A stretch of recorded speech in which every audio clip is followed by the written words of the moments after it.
Muito bem, boa noite a todos, boa noite, José. Obrigado aí por mais uma vez estar nos atendendo aqui no espaço da Esquina do Pensamento. Boa noite, Uma Léo. excelente noite a todos aí. Muito legal a participação de vocês.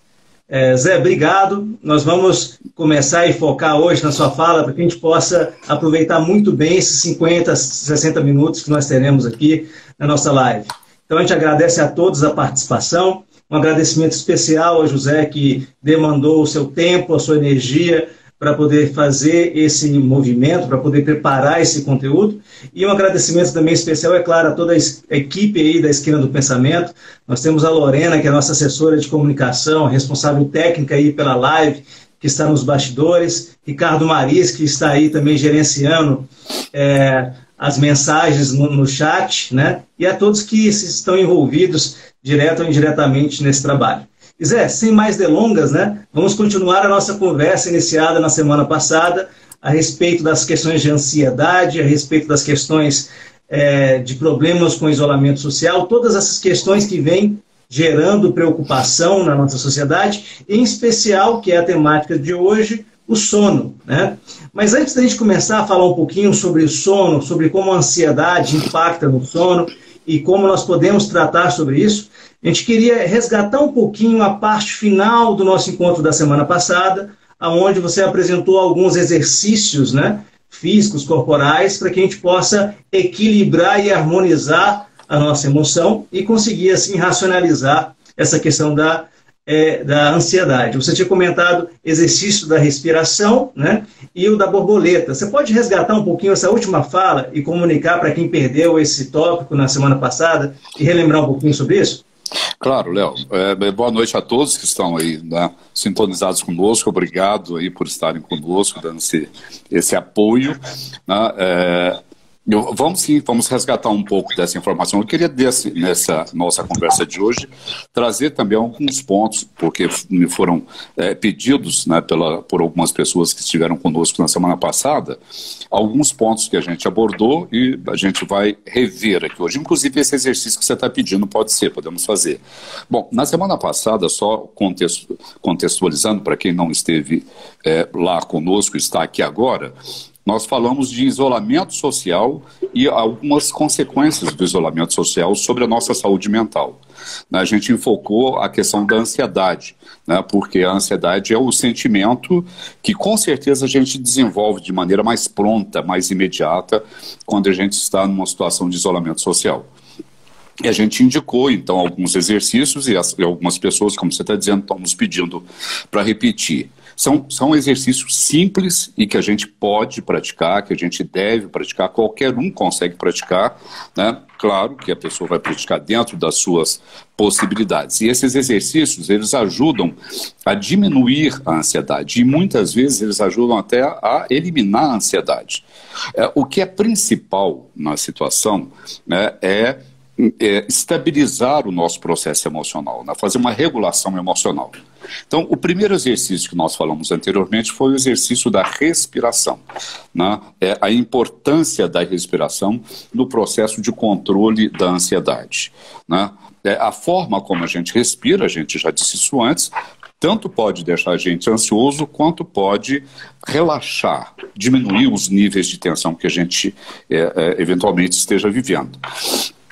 Para diminuir, então, essa tensão, o importante é a gente fazer uma respiração em que a expiração, né, fique num tempo duplo, dobrado, do que o tempo da inspiração. Então, vamos ver como é que funciona isso, né? Então, a gente inspira de uma maneira suave, de uma maneira tranquila, a gente inspira, pelas narinas, né, e fazendo uma contagem. Então, vamos supor que a gente faça uma contagem de 1 a 4. Então, eu inspiro 1, 2, 3, 4, né? Conto. E retenho a respiração nesse mesmo tempo, nesse espaço da contagem de até 4. Então, eu inspiro, conto até 4, durante o processo de inspiração, retenho a respiração, conto até 4, expiro contando até 8. Então, 1, 2, 3, 4, retenho 4, expiro contando 8. Ao expirar, eu retenho a expiração novamente, eu suspendo o processo respiratório, contando até 4, e inspiro novamente, contando até 4. Então eu posso fazer a sequência de inspirar em 4, reter 4, expirar em 8, reter 4, inspirar em 4. Eu vou repetindo isso algumas vezes. Para quem não tem o hábito, para quem não tem a prática, é melhor não fazer muitas vezes, 4, 5 vezes, né, para evitar, né, da pessoa se sentir um pouco tonta, né, ela pode ficar um pouco, né, zonza. Então é melhor fazer umas 3, 4 vezes, né, assim, enquanto estiver se sentindo bem. Obviamente que só esse exercício já vai baixar um tanto a sua ansiedade. Se você pratica isso algumas vezes por dia, em alguns momentos, né, do dia, você vai conseguir controlar a sua ansiedade. Então, esse é o exercício principal, né? O outro exercício que nós ensinamos, que nós falamos, foi o abraço da borboleta, que é uma técnica, um exercício, né, que é utilizado na psicologia dentro da terapia EMDR, né? E essa técnica, né, essa abordagem foi criada por uma psicóloga mexicana chamada doutora Lucinda Artigas, né? E ela criou essa técnica para ajudar pessoas que estivessem em situação de catástrofe, de calamidade. Então, essa é aplicada ainda hoje, né, no mundo inteiro. Muitas pessoas usam, né? Existem equipes de psicólogos que vão ajudar pessoas que estão em localidades onde tem acontecido alguma calamidade, né? É um método de estimulação bilateral que a própria pessoa faz, então ela é auto-administrada, né?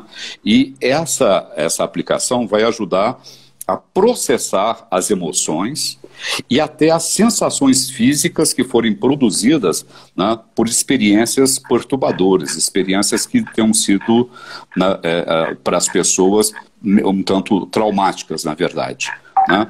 Então, esse exercício, ele regula, né, a ansiedade, né, que um acontecimento perturbador tenha trazido para a pessoa, né? Regula a ansiedade das situações que são vividas no dia a dia e até com uma preocupação do futuro, né? Então, esse exercício, o abraço da borboleta, ele pode ser praticado e deve, né, tanto para uma situação, um evento ocorrido, né, que tenha sido desagradável, desconfortável, traumático ou doloroso, né, quanto para as coisas do cotidiano, um dia que tenha sido um dia cheio, um dia estressante, a pessoa pode chegar ao final do dia e fazer isso, fazer esse exercício. Ou alguma preocupação com o futuro, né, uma preocupação de alguma coisa que pode acontecer, que é a característica da ansiedade. Então ele pode praticar esse exercício. Como é que ele faz? Como é que se faz esse exercício? Como é que a gente faz? Né? A gente entrecruza os polegares, né? Colocamos as mãos assim, a gente entrecruza os polegares, repousa as mãos sobre o peito, né? Os dedos indicadores vão ficar logo abaixo da clavícula, do osso da clavícula, né? E eu vou fazer, né, tappings, eu vou fazer batidas no peito de forma alternada. Não precisa ser muito forte para não se machucar e nem muito rápido, né, de uma forma alternada. Então vou dar um passo a passo aqui para a gente saber como fazer. Se você tiver um acontecimento perturbador, alguma coisa que aconteceu que mexeu muito com você, te deixou mal, né? Ou quando você terminar as atividades do seu dia, um dia cheio, um dia estressante, né? Ou quando você estiver preocupado com alguma coisa do futuro, faça o seguinte, fique de pé, né? A pessoa pode fazer esse exercício de pé, ou se não for possível, ele pode se sentar, pode ficar de olhos abertos, de preferência com os olhos semicerrados, né? Não inteiramente fechados, né? E aí, se for a questão do dia, se ele for trabalhar o estresse do dia, a pessoa faz um filme mental do dia, dos acontecimentos, né? Ou se não for a questão do dia, olha para esse evento futuro que ele tem medo, faz um filme que ele está temendo, faz um filme disso daí, né? Ou a situação que tenha acontecido. Então, Quando você entra em contato com isso, o segundo passo é observe as suas reações, observe o seu corpo, escaneie o seu corpo cuidadosamente, né? Perceba como é que o seu corpo está e avalie as suas emoções, seus sentimentos e as sensações físicas. Esse conjunto, então, emoção, sentimento, lembrando, né, que nós falamos na live passada, que emoção é uma coisa e sentimento é outra, né, mas está tudo muito próximo. Então, a gente vê sentimento, emoção e sensações físicas, né? E aí faz uma mensuração, você vai medir o desconforto de 0 a 10.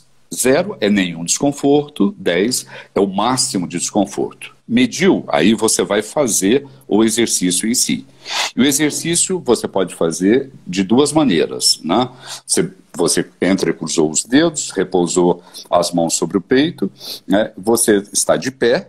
Se estiver de pé, você pode caminhar, e enquanto caminha, você vai batendo no peito e vai passando esse vídeo que você fez anteriormente. Né? O vídeo do problema que tenha acontecido e te perturbou, ou as questões do cotidiano que te estressaram, ou a preocupação com o seu futuro. Né? Você vai passando esse vídeo como se a coisa estivesse acontecendo ali naquele momento. Se você não estiver fazendo esse exercício de pé, né, se você estiver fazendo sentado, né, você vai se sentar, vai ter a mesma posição, vai ficar com os olhos semicerrados e você vai simular uma marcha, ou seja, você vai movimentar os pés como se você estivesse caminhando. Né? Então são dois movimentos corporais, os pés se movimentando, né, e as mãos batendo sobre o peito. Né? Quando a gente faz isso, ocorre o que em MDR a gente chama de processamento adaptativo da informação. Áreas cerebrais, circuitos cerebrais vão sendo ativados, desativados, vão sendo regulados de uma forma que ao final a pessoa se sente bem. Bom, você passou o vídeo né? E novamente observe o seu corpo, escaneie o seu corpo, veja quais são as emoções, quais são os sentimentos e quais são as sensações físicas que você tiver. Se as suas sensações, né, você mediu, né, tá, por exemplo, em 5, né, vamos supor que ao início fosse 8 e agora está em 5, porque vai diminuir logo da primeira vez que você fizer. Se tiver em 5, repete o exercício. Né? Repete, faz a mesma coisa enquanto você estiver batendo no peito, que você estiver caminhando ou simulando uma marcha, você vai passar o vídeo na sua cabeça. Né? E terminou o vídeo, meça de novo. O ideal é que chegue a 0, mas não precisa, porque muitas vezes são situações que não tem uma resolução imediata, e aquilo que não tem uma resolução imediata, a gente vai ficar um tanto conectado, um tanto preocupado. Então, né, dentro dessa escala de 0 a 10, né, se você chegou no nível 3, já está bom. Né? Mas force, faça novamente e veja se é possível diminuir esse nível 3. Né? Quando é uma situação acontecida já no passado, algo que ficou lá atrás, a gente e não tem repercussão para o futuro, a gente consegue zerar tranquilamente. Algumas situações, até alguma preocupação com o futuro, zera da mesma forma. Então, esse é o exercício. Muito bom. Zé, no encontro passado nós falamos muito em relação à ansiedade que é gerada em função desse isolamento social que nós estamos vivenciando, essa pandemia, essas crises, né? Mas nós sabemos que a ansiedade ela pode gerar uma série de problemas de saúde, obesidade, problemas de alergias, uma série de questões, depressão, né? Que são extremamente importantes. E me parece que, em alguma medida, essas ansiedades têm gatilhos, né? E à medida que a gente vai conhecendo cada vez mais esses gatilhos, a gente pode se antecipar e pode tentar mapear para não cair em um estado ansioso muito forte. Você poderia detalhar mais um pouquinho como é que é o funcionamento dessa ansiedade na nossa vida? Ok, vamos lá. Vamos repetir alguns dos conceitos que a gente já trouxe anteriormente, né, reforçando alguns pontos e tentando ampliar um pouco, então, essa reflexão a respeito de ansiedade. Né? E para a gente falar de ansiedade, né, Léo, nesse momento, a gente precisa de ir um pouco além desses aspectos que se referem simplesmente às questões do isolamento social. Né? Dentro dessa situação que nós estamos vivendo, existem muitos pontos, muitos outros pontos a serem, né, considerados dentro dessa pandemia. Né? Por exemplo, a preocupação imediata que a gente tem de contrair o vírus, de adoecer gravemente, a preocupação com o reflexo financeiro que eventualmente, que certamente teremos, né, com essa crise. Então, essas preocupações podem trazer medo. Né? E esse medo vai evoluir, com certeza, né, para um sentimento de ansiedade. Né? Então, como a gente já viu anteriormente, a ansiedade ela é uma mobilização do nosso corpo e da nossa mente para lidar com uma ameaça, né? Uma situação que é ameaçadora, que nesse caso, né, que nós estamos lidando aqui, porque essa ameaça é bem real e é bem imediata, né, e por isso nós precisamos de entender essa ameaça, né, precisamos de considerá-la com base em dados de realidade. Né? Muitos de nós estamos levando essa situação, entendendo a situação com base em informações muito desencontradas. A gente precisa buscar dados de realidade, né, para entender a situação e lidar com ela. Né? Então, é normal, né, que apareça um medo dentro dessa situação, né, mas é indesejável, né, não se deseja que esse medo nos domine, né, porque ele vai provocar reações físicas e reações emocionais que vão afetar o nosso corpo, né, vão afetar fisicamente, mentalmente. Né, fisicamente, ele vai afetar a nossa respiração, vai afetar os batimentos cardíacos, a pressão arterial, né, vai afetar, de repente, a temperatura corporal. Né? Do lado emocional vai trazer ansiedade, que a gente está falando, vai trazer angústia e principalmente um ponto que a gente já trouxe anteriormente, né? Vai trazer alguns pensamentos disfuncionais. Sabe, aqueles pensamentos continuados que a gente tem, obsessivos, né? Pensamentos persistentes, que por mais que a gente tente controlar, a gente não consegue. Né? Ao invés de controlar esses pensamentos, parece que eles dominam a gente no sentido de reforçar, né, a crença negativa que eu formo, a cognição negativa que eu formo a meu respeito, né, de que eu sou incapaz de lidar com a situação. Né? O grande problema que a gente vem percebendo que as pessoas estão enfrentando é, né, elas primeiro se afastam, negam uma situação, né, se dissociam, não querem ver a situação, porque se elas entram em contato com a situação, acabam tendo essa ideia de que eu não consigo lidar com isso. Né? Agora, quem que comanda essa situação da ansiedade e esses efeitos todos? É o pensamento. Né? Ele é que comanda o nosso mundo mental, né? É o pensamento. Né? É o pensamento que acaba comandando as nossas sensações, os nossos sentimentos, o nosso comportamento.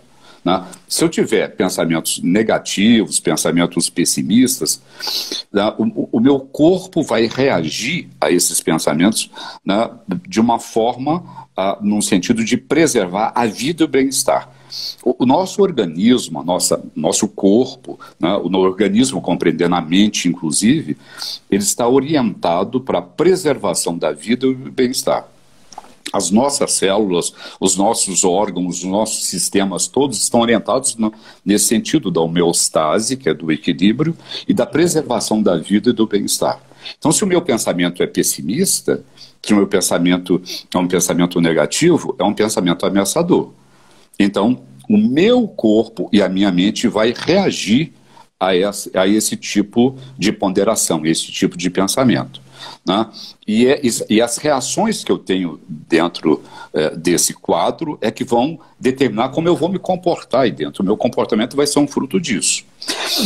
Eu queria, acho que eu vou trazer um exemplo, uma situação real, um exemplo acontecido, né, de uma pessoa que inclusive me autorizou, né, a citar a situação dela como exemplo. Obviamente não vou trazer o nome da pessoa, porque nem é o caso, mas é uma situação real que aconteceu com um homem, uma pessoa conhecida, um empresário de 45 anos de idade. Na segunda-feira da semana passada, ele acordou com uma indisposição física.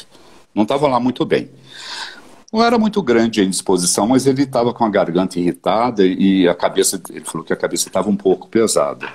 Durante o dia, os sintomas foram acentuando, foram ficando um pouco mais pesados, um pouco mais graves.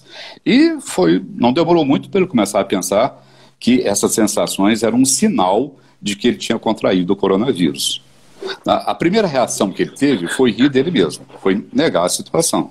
Né? Pensou, estou imaginando bobagem, isso é besteira, isso não existe, né?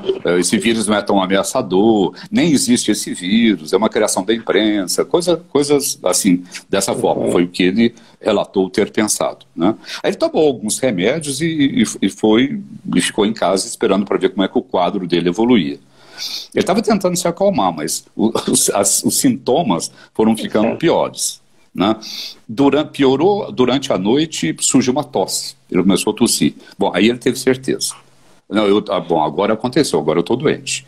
Eu realmente peguei o coronavírus. E aí, nesse momento, ele entrou num estado de quase desespero. E agora, o que eu faço?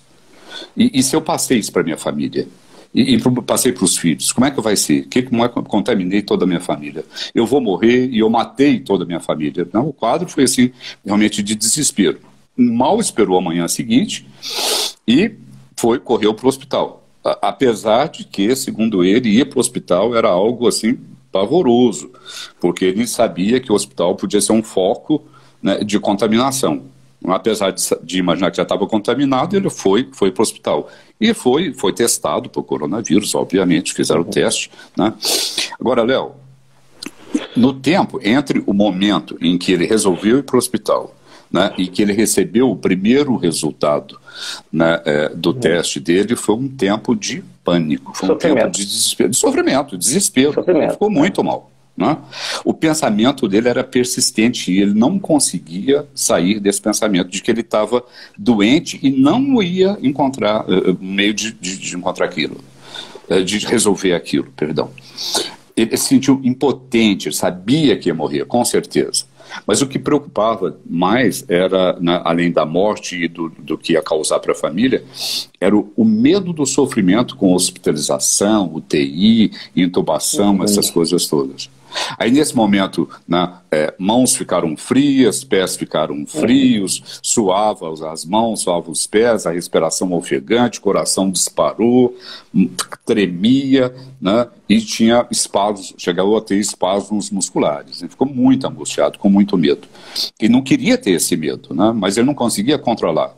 Aí a situação piorou ainda, porque ele se sentiu covarde, né? Ele se sentiu...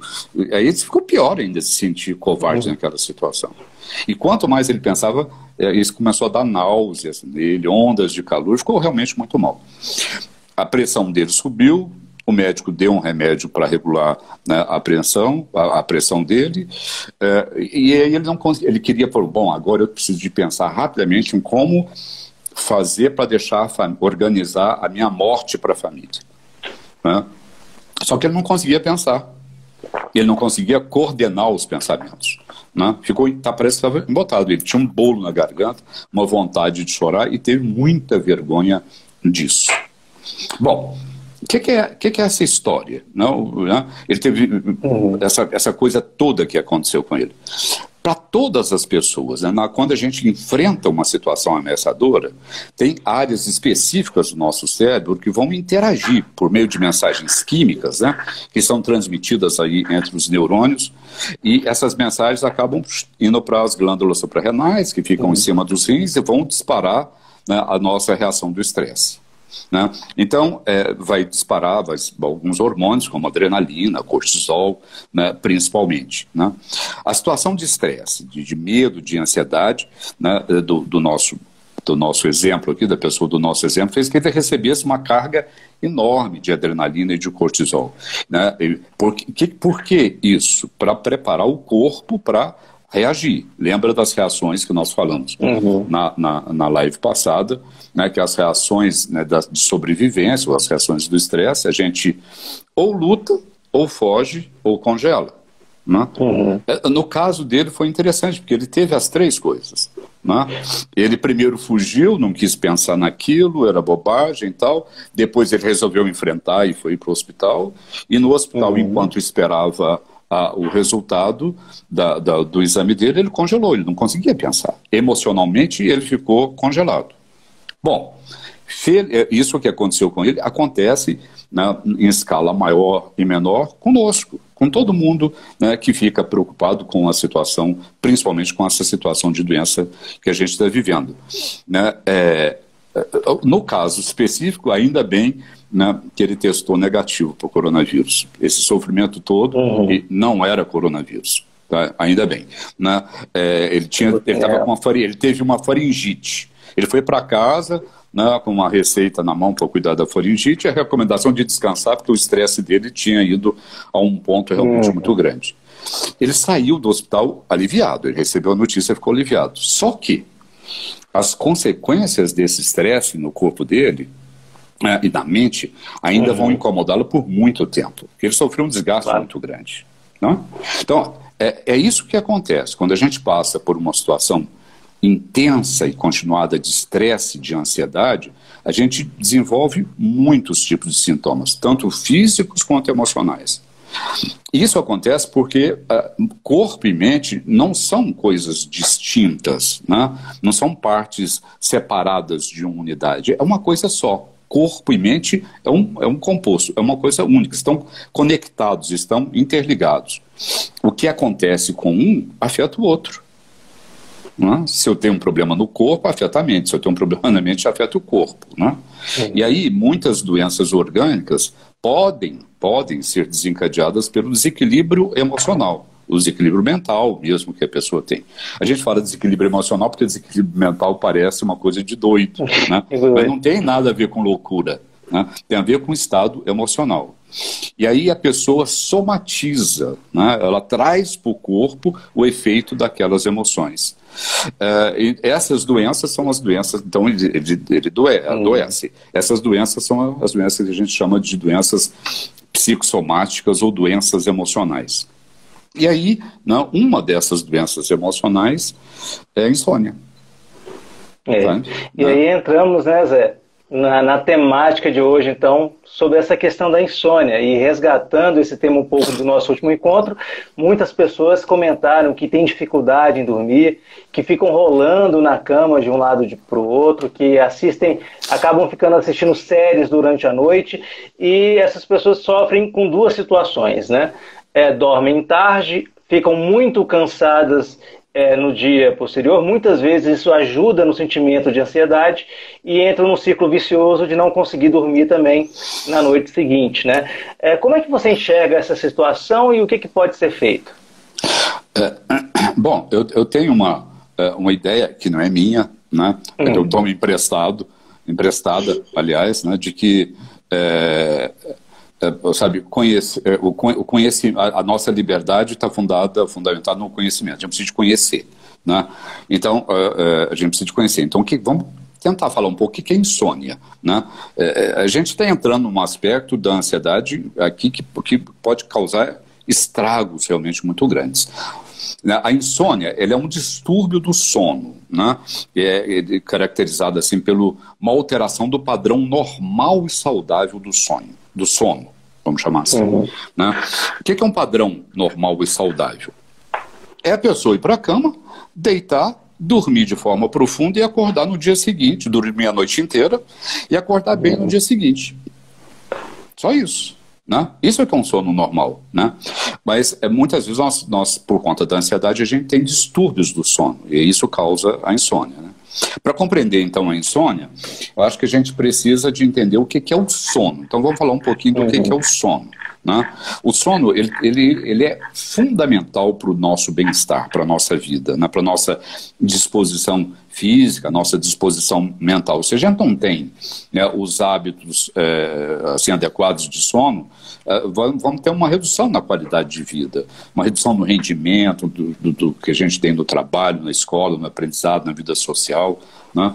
A falta de sono vai reduzir a motivação, a concentração, vai causar déficit de memória, vai causar sonolência diurna, altera o humor, né? E principalmente nesse momento de pandemia, a gente tem que ter um cuidado, porque a falta adequada de sono pode causar queda de imunidade, entre outras consequências, mas a queda de imunidade é possível. Num processo de sono, né, nós temos 4 estágios. O sono tem 4 estágios. O primeiro é uma fase, que a gente chama de estágio 1, é a fase de sonolência, né?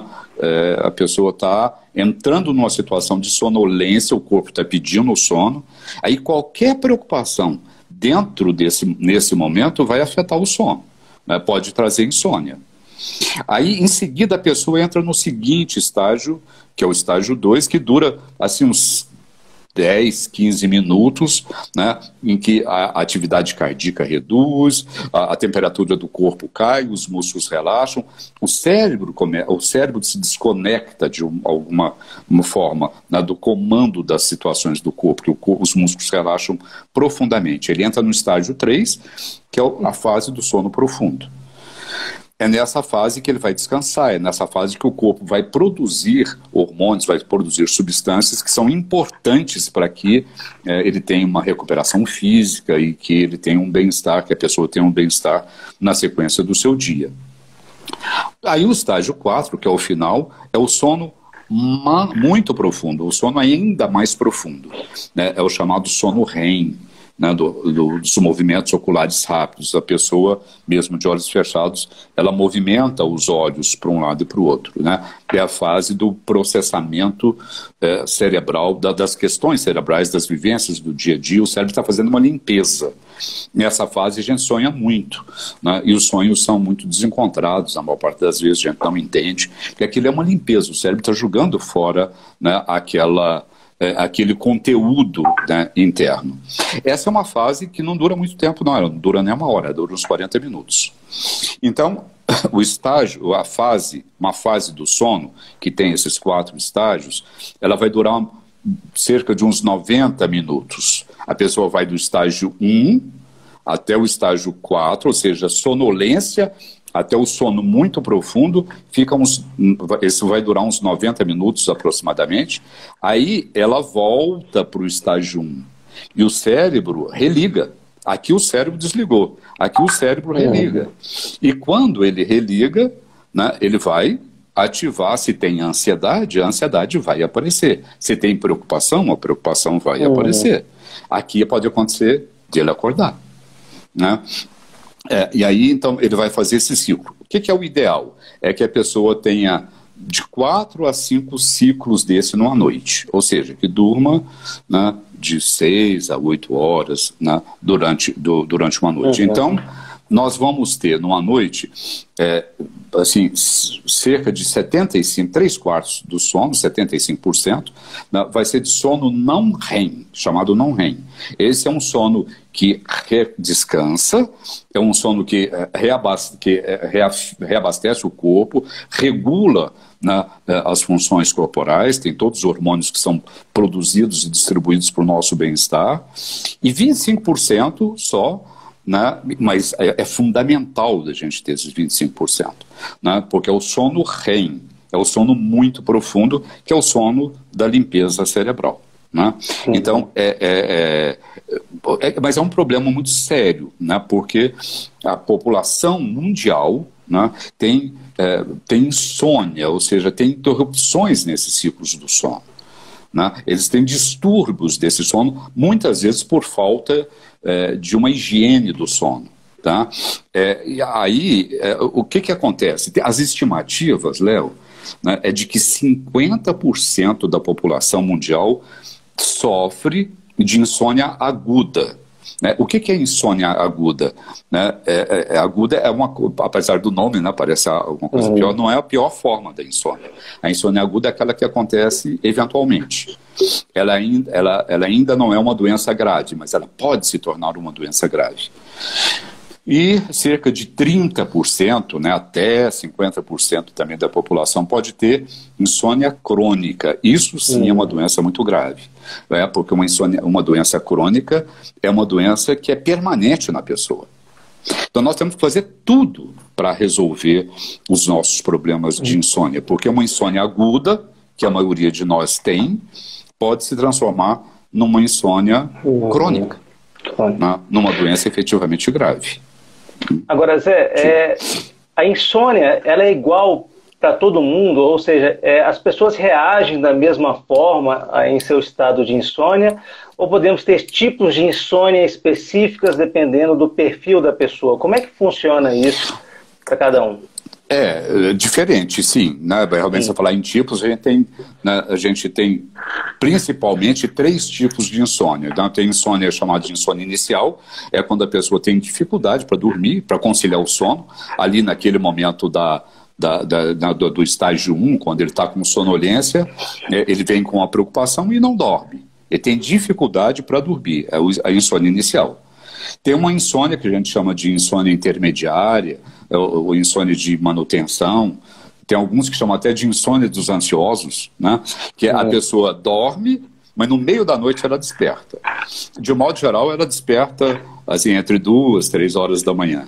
É quando ela já fez 1 ou 2 ciclos do sono, aí ela desperta.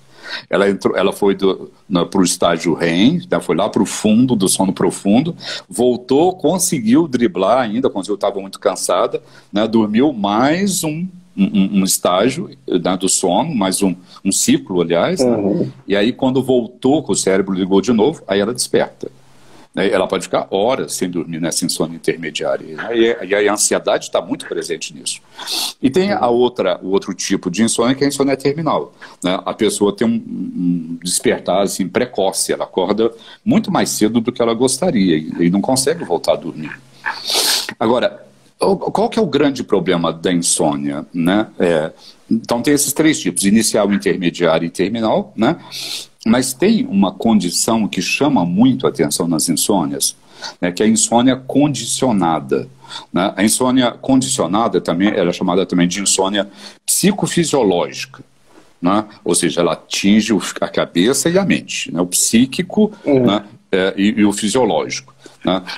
Acontece quando a pessoa tem uma excitação psicológica muito grande, noturna ou física, né? E daí ela cria um condicionamento negativo para dormir. Ela está tão ativada que não dorme, né?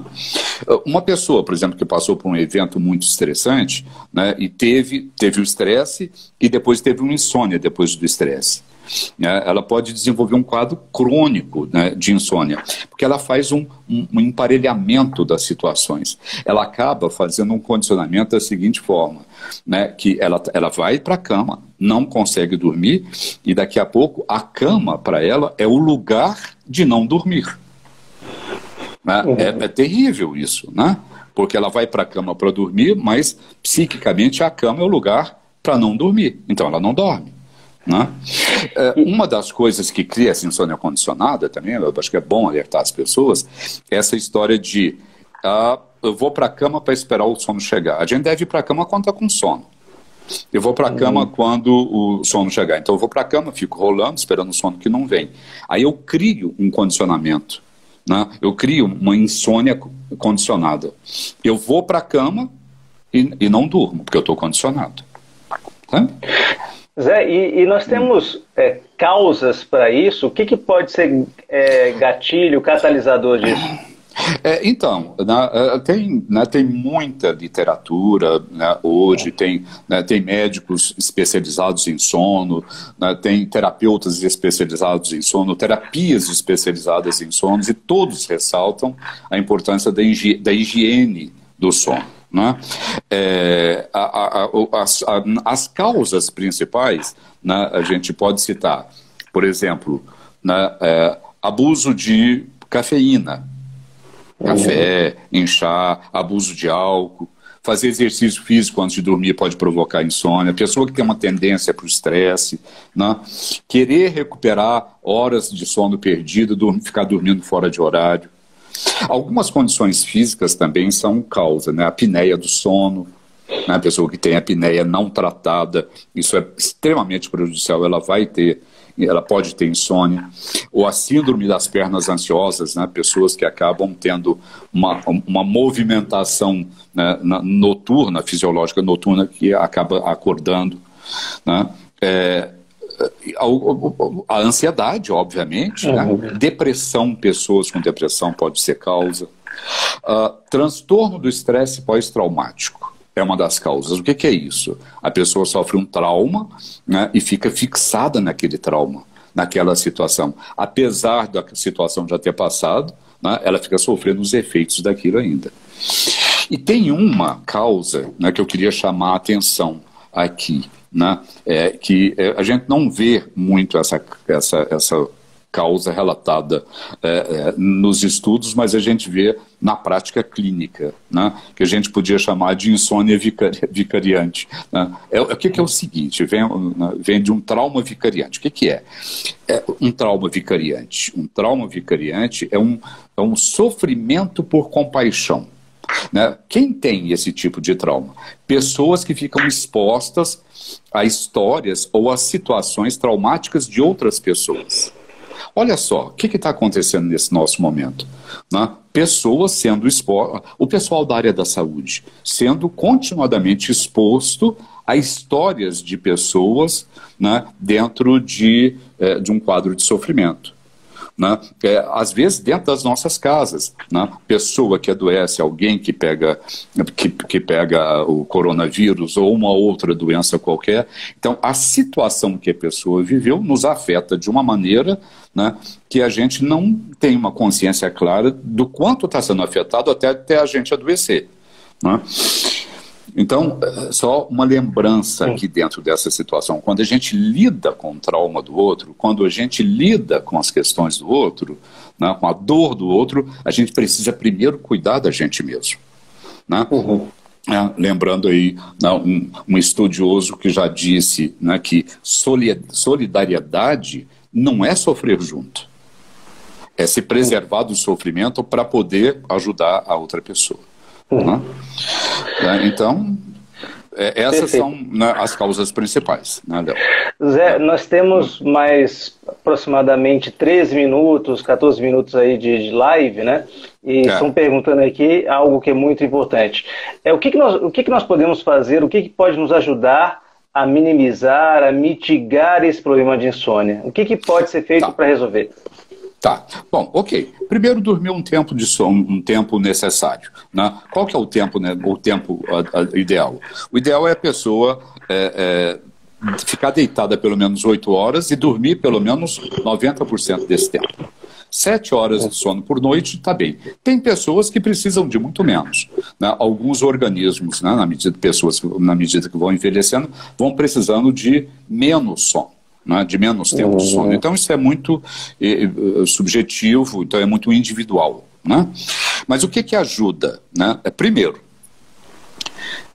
reservar o tempo do sono para o sono, reservar o quarto para dormir. Não é ir para a cama levar leitura, ver televisão na cama, levar problema para o travesseiro resolver, né? Porque isso causa insônia. Então, evitar aquelas coisas que a gente já disse ainda, bebida alcoólica, cafeína, fumo, assim, pouco antes de dormir, né? Evitar comer muito, né? Evitar fazer exercício físico forte perto do sono, né? E se a pessoa tem um problema para dormir, né, ela precisa de fazer o seguinte: tem algum problema que precisa ser resolvido, né? Umas 3, 4 horas antes de dormir, para uma meia hora e pensa: eu posso resolver esse problema? E anota como eu vou resolver esse problema, porque ao anotar, ele tira isso da cabeça. Né? Uma outra coisa que a pessoa pode anotar é o que me preocupa quando eu vou dormir, que me faz ficar ansioso e que me dá insônia. O fato de escrever isso, né, alivia a tensão, né, que a pessoa eventualmente sente. Outra coisa que ajuda, vai ir para a cama a hora que estiver com sono. Né? Se a pessoa tiver dificuldade para dormir, toma um banho quente antes de dormir, né? Veja a temperatura do corpo, né? Pés esfriam, tem muita gente que esfria muito os pés, então manter os pés aquecidos é uma cláusula de higiene do sono. Né? Agora, outra coisa, se tem insônia, não dormiu, não fica na cama, levanta. Tá? Levanta e vai procurar se distrair com alguma atividade, não é trabalhar, né? E nem ver um filme de terror na televisão. Né? Vai procurar fazer uma coisa relaxante fora do quarto. né? Então, essas são as questões da higiene do sono, né? De resto, o que uma pessoa pode, né, fazer? É tratar da sua ansiedade. É lidar com a ansiedade, não só naquilo que está provocando a insônia de forma imediata, né? No que está provocando essa insônia, né, de um modo geral, da vivência dele do cotidiano. Então, o que é preciso, né, para nós termos um bom sono, para a gente não ter insônia que afete o sono? Né? Eu costumo brincar que a mudança interna nossa é uma expressão aritmética muito simples, né? Autocontato, mais autoconhecimento, mais autoaceitação. Isso significa o quê? Né? Vamos exercitar contato conosco, com a gente mesmo. Como é que eu sinto as coisas? Como é que eu reajo às coisas que me acontecem? Né? Vou me conhecer. Quais são as emoções que eu tenho? Quais são... eu vou ter consciência dessas emoções. Quais são os meus sentimentos? Né? Eu preciso desenvolver uma coragem de não ter medo desses sentimentos, né? Entender o que eu sinto, e aí o passo seguinte é aceitar, né? Eu aceito o sentimento que eu tenho, eu aceito o medo que eu tenho, eu aceito a ansiedade que eu tenho, porque essa faz parte da teoria paradoxal da mudança. Eu só mudo aquilo que eu aceito, né? Então eu vou aceitar aquela situação para mudar. Outras situações, se organize, né? Seja organizado, faça uma agenda, organize o seu espaço, né? Que isso vai ajudar a lidar com a ansiedade. Nesses tempos de confinamento, né, tem essa preocupação, por exemplo, do contato com as pessoas, tem um cuidado com acesso da informação excessiva, e ver o jornal logo antes de dormir, né, para saber o número de pessoas contaminadas, o número de mortos. Então pode ser uma informação bruta, né, uma informação forte, né, e lembrando que ter controle sobre aquilo que você ouve, aquilo que você vê, eu já disse isso da outra vez, vai aumentar a percepção do seu próprio autocontrole, né? E uma percepção da sua própria competência de lidar com essas situações, né? Então, desenvolver hábitos saudáveis, né, lidar com a redução do estresse, perceber o estresse, né, fazer exercícios, yoga, meditação, relaxamento, visualização criativa. Cada um desses temas, acho que daria uma live aqui, não daria para falar sobre isso muito tempo, né? Então, gerenciar o estresse, isso realmente é muito importante. E principalmente gerenciar o pensamento, né? Se os pensamentos forem negativos, substitua o pensamento negativo por um pensamento positivo, né? Então, isso é fundamental, sabe, né? Zé, no nosso encontro passado, você apresentou alguns exercícios físicos, né, como que nós começamos hoje, respiração, abraço borboleta.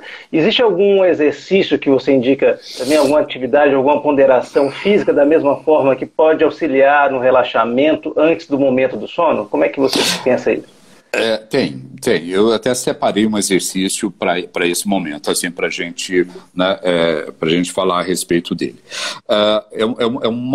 Um exercício de grounding, né, quem lida com esse tipo de exercício, lida na área das terapias e sabe, né, do que eu estou falando, um exercício de aterramento.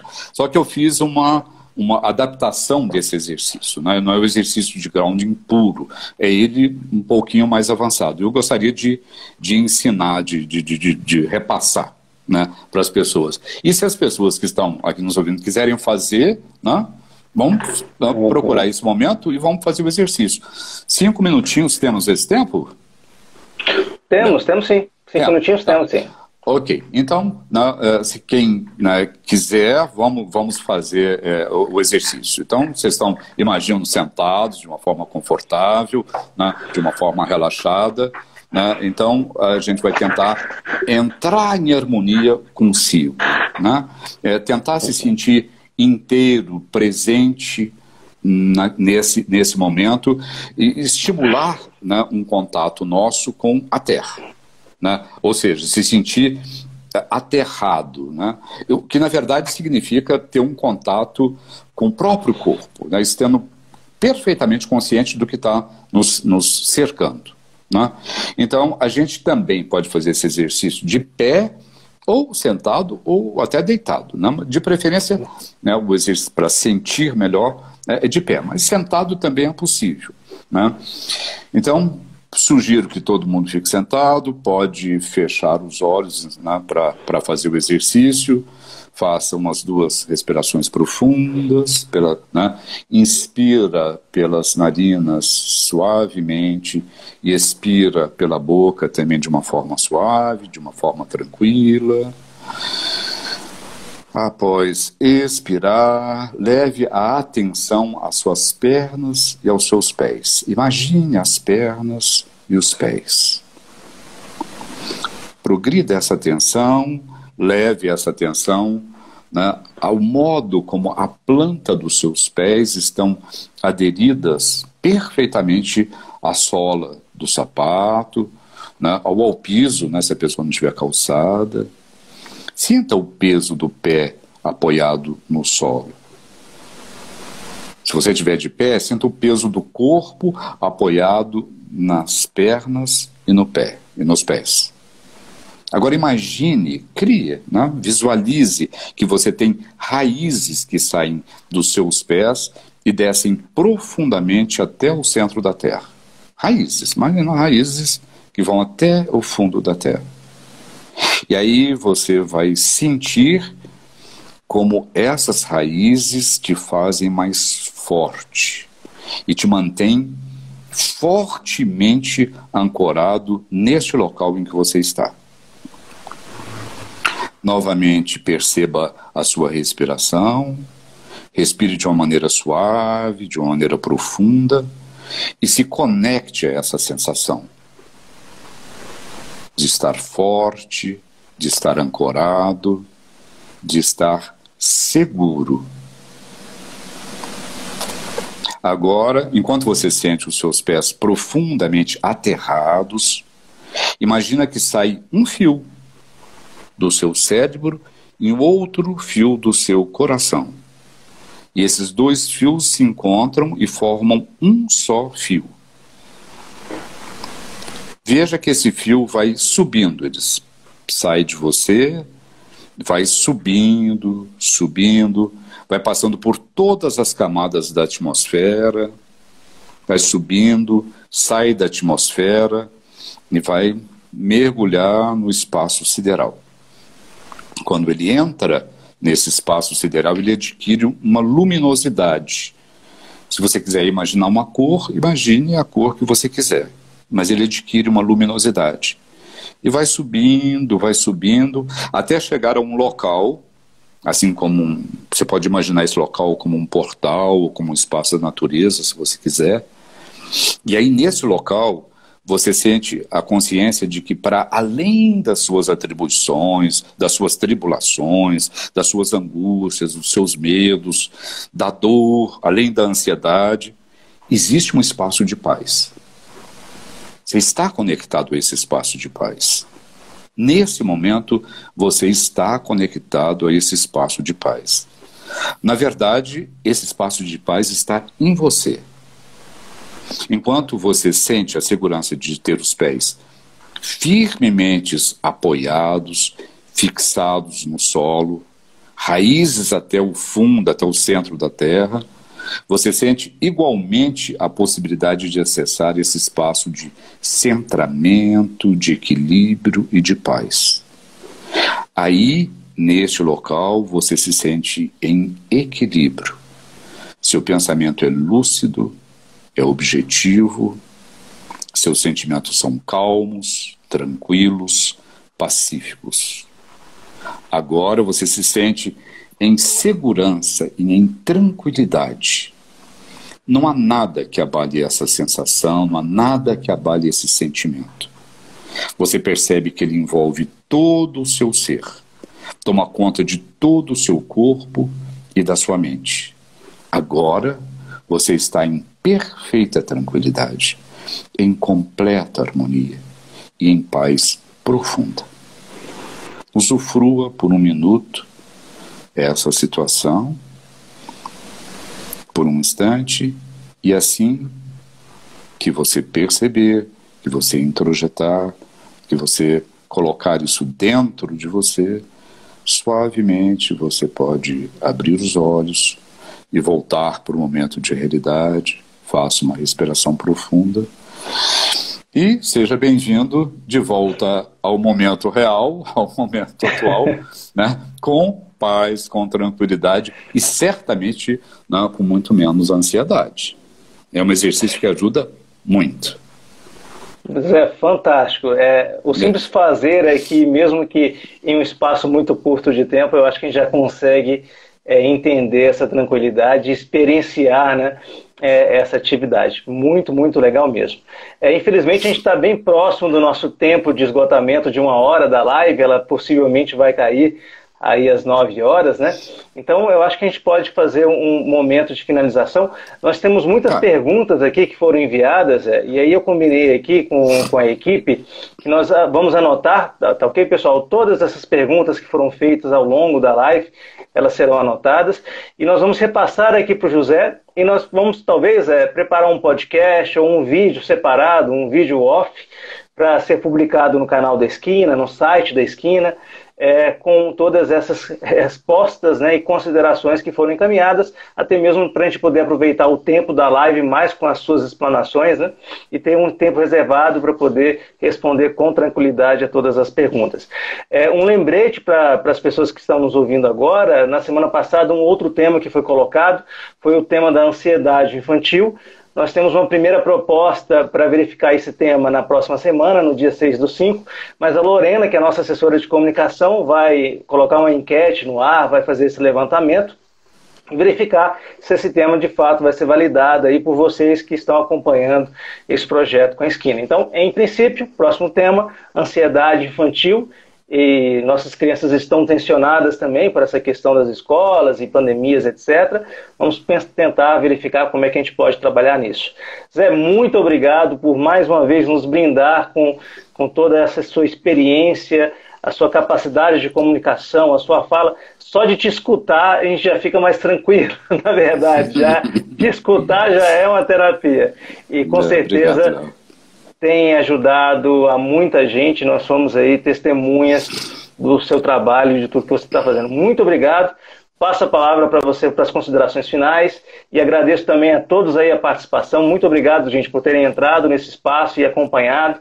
Esse espaço é para vocês, a casa é de vocês. Zé, a palavra é sua, finalização. Eu quero agradecer a Esquina, agradecer as pessoas, a Esquina do Pensamento, essa disponibilidade de vocês, agradecer a todo mundo que está com a gente. E só lembrar, né, para a gente fechar, que eu acho que daqui a pouco já encerra automaticamente, né?